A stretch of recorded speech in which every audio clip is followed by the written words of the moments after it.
All right, good afternoon. Welcome to the 12 News Connected Desk. I'm Keith Grant. We've got meteorologist Adrian Campa here with us.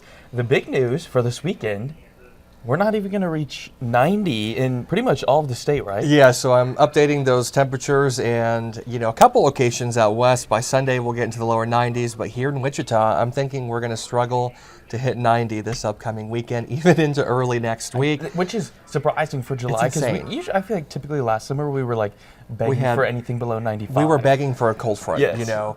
and this year we just keep having repeated cold fronts. We have a strong one making its way through Kansas tonight. We have another strong one early next week, and then another strong one late next week. And those cold fronts, are they leading to this severe potential Yes, severe so weather we do tonight? have this evening into the nighttime hours. There's kind of two zones that we're watching.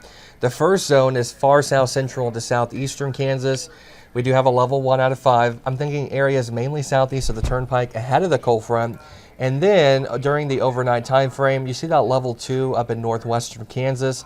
That's because thunderstorms will form into a large line near the Denver area and then move south and southeast, impacting western Kansas during the overnight.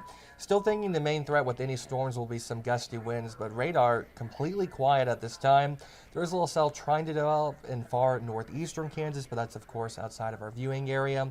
So here's a breakdown. The evening and nighttime hours, no threat of anything tornadic, but we will see large hail potential up to quarter size and gusty winds to 60, maybe 65, and some heavier rains that could lead to localized flooding. But anytime after 4 or 5 p.m., southeast of the Turnpike, we'll have a couple storms developing with that cold front.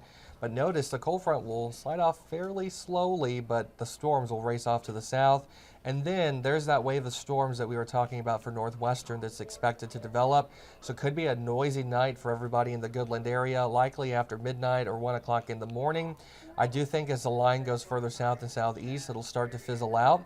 And can't completely rule out some stray showers, rumbles of thunder for southwest, even into south central Kansas tomorrow morning.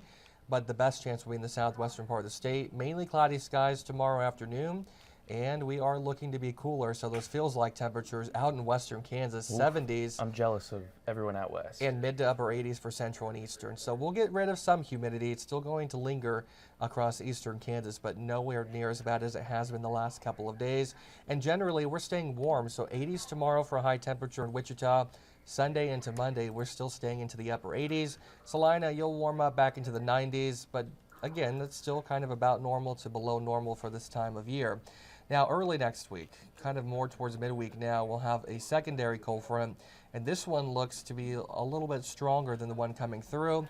Scattered thunderstorms with highs going back down into the 80s, so by late next week, Keith, all that blue across the central southern plains, especially the northern plains, 80s just look likely, and maybe even some upper 70s for parts of Kansas. It's going to be cooler, which is good, but do we think it's going to rain along with it? I do think into even next weekend, the overall pattern is looking to stay active with hit and miss showers and storms. So the bottom line is this evening into the overnight, not everyone will see a storm, but if you happen to see one, it could be stronger. But generally over the next week, the pattern's looking active and cooler than normal. Okay. Well, we kind of need that. We need a little sprinkle. Especially northern Kansas. Yeah. But, this time of year, if you get like a shower nearby, let's say like East Wichita has a little shower, it'll cool them down. But if you're west of that, extreme humidity. I was just seeing something about something extreme heat. This was in like Minnesota earlier this week. They had a crazy extreme heat bubble. It was like 90 degrees in one area, 5 miles away it was like 70. Summertime. Yeah, I know. It was insane. All right, perfect. Thank you, Adrian. Coming up, army worms on the move in West Wichita. That's not good for your lawn. Well, more details on this, what it means for your lawn and how to prevent them after the break.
welcome back. Army worms on the move in Wichita. Experts say large numbers of the fall pests have been spotted this week.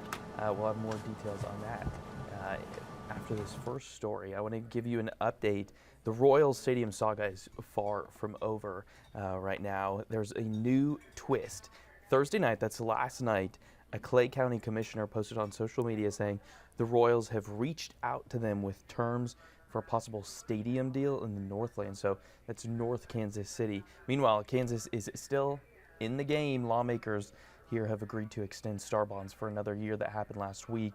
A move pushed by both the Royals and the Chiefs to extend that star bond. All right, army worms on the move in West Wichita. Experts say large numbers of the fall pests have been spotted this week, especially near 119th and 135th Streets. While it's normal to see them this time of year, Kansas State researchers say the population is higher than it was last year. Here's Matt McKernan with K-State. Usually when fall armyworm are present, you have hundreds of them all gathered together feeding on the same crop, and so they can do a lot of damage really quickly with the large number of caterpillars all feeding in the same area. How can you spot them? Is this a matter of just simply looking for them, or is there also signs like armyworm poop? Exactly. So there's lots of ways that you can spot fall armyworm in the lawn.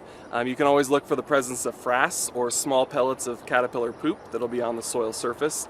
Oftentimes you can also see large numbers of the caterpillars moving about in the lawn. The caterpillars are going to be most active in the early morning hours and late afternoon to evening hours. So if you're going to scout for fall armyworm in the landscape, it's best to do so either early or late in the day when the caterpillars would be most active and easy to see. Another way that you can scout for fall armyworms if you suspect damage is to mix 1 tablespoon of dish soap with 1 gallon of water and then dump that soapy water over about a 4 foot by 4 foot section of your lawn.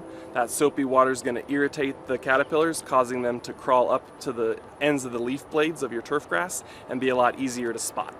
If you find that you have armyworms, or if your armyworms are in your neighbor's yard and you assume that they're approaching yours, how do you prevent them, or how do you get rid of them? Yep. One of the most realistic ways to control armyworms is through the use of insecticides. Usually there's a wide variety of products that are going to be labeled for fall armyworm, and you'll want to apply those products, again, in the late evening hours or early morning hours when fall armyworms are most active. All right, once again, that was Matt McKernan with K-State Research and Extension here in Sedgwick County. So we've got right now from the 12 News Connected desk. Be sure to join us for 12 News starting at 4.